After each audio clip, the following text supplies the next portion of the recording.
Perkenalkan, nama saya Yoga Firdaus Bangun dari kelas PJKRB 2019 dengan NIM 6193111017. Di sini saya akan menjelaskan tentang sosiologi, konsep-konsep dasar sosiologi.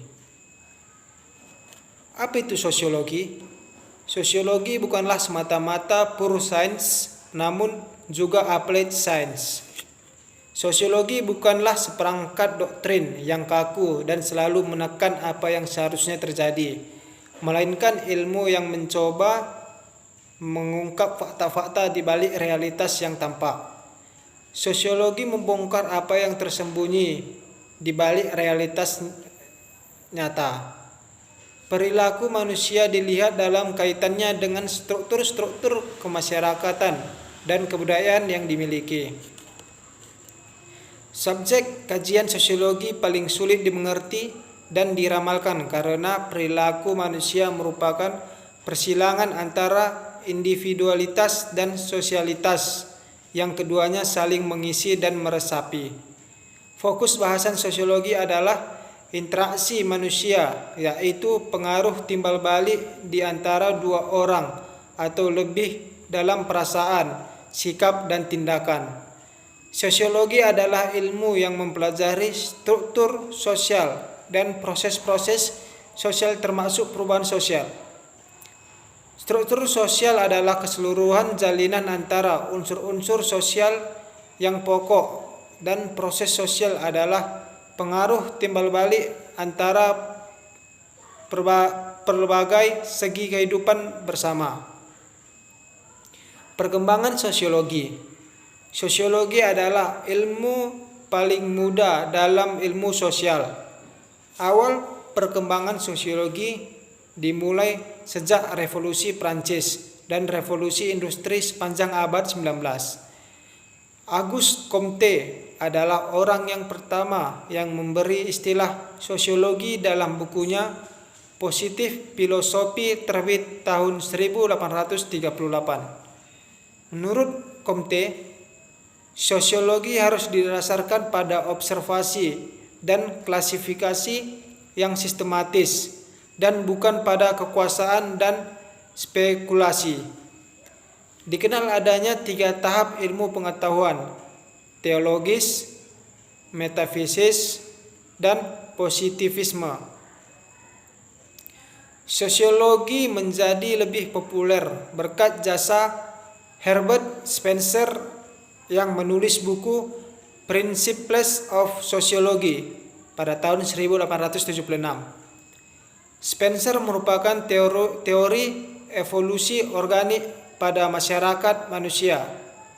Banyak ahli sepakat bahwa yang melatar belakangi keahlian sosiologi adalah krisis-krisis yang terjadi di dalam masyarakat. Leyendecker mengidentifikasi krisis tersebut seperti tumbuhnya kapitalisme, reformasi Martin Luther, individualisme, revolusi industri, dan revolusi Prancis. Sosiologi acap kali disebut sebagai ilmu keranjang sampah. Perkembangan sosiologi makin mantap sejak Emil Durkheim pada tahun 1895 menerbitkan bukunya Rules of Sociological Method. Tugas sosiologi mempelajari fakta-fakta sosial, yakni sebuah kekuatan dan struktur yang bersifat eksternal tetapi mampu mempengaruhi perilaku individu. Berbeda dengan Durkheim, menurut Max Weber, yang lebih penting sosiologi bergerak pada upaya memahami di tingkat makna dan mencoba mencari penjelasan pada faktor-faktor internal yang ada di masyarakat itu sendiri. Weber mengajak sosiolog keluar dari pikiran ortodoks dan terbuka mengakui relativitas interpretasi. Abad ke-20, perkembangan sosiologi makin variatif. Fokus sosiologi bergeser dari struktur ke agensi, yaitu dari masyarakat yang memahami sebagai seperangkat batasan eksternal yang membatasi bidang pilihan menuju pemahaman bahwa latar belakang sosial sebagai kumpulan sumber daya yang diambil oleh aktor-aktor untuk mengajar kepentingan mereka sendiri. Era tahun 2000-an, perkembangan sosiologi semakin mantap.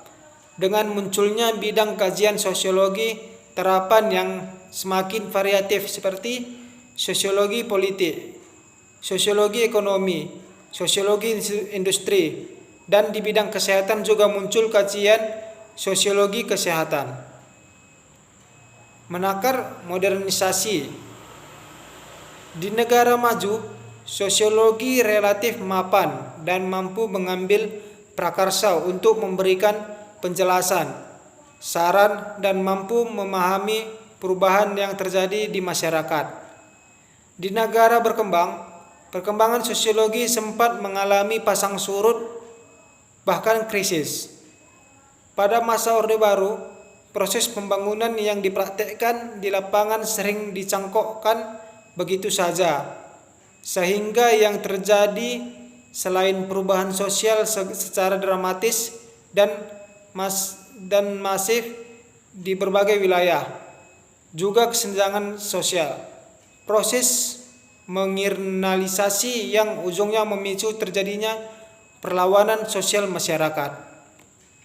Sekian dari penjelasan dari PPT saya ucapkan terima kasih.